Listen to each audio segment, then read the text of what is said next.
How to use adjectives as nouns. A helpful guide. A common way we use adjectives as nouns in natural English conversation is to talk about groups. A group is a collection of many people or things that can all be described with the same adjective. For example, rugby is fun, but it's a game for the young. I played in high school, but I'm too old now. The young is talking about young people as a group.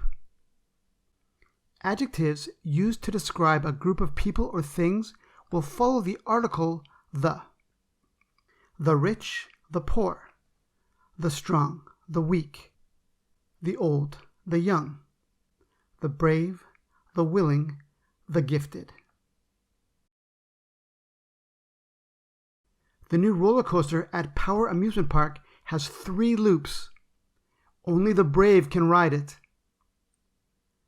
The brave means the collection of people who are brave.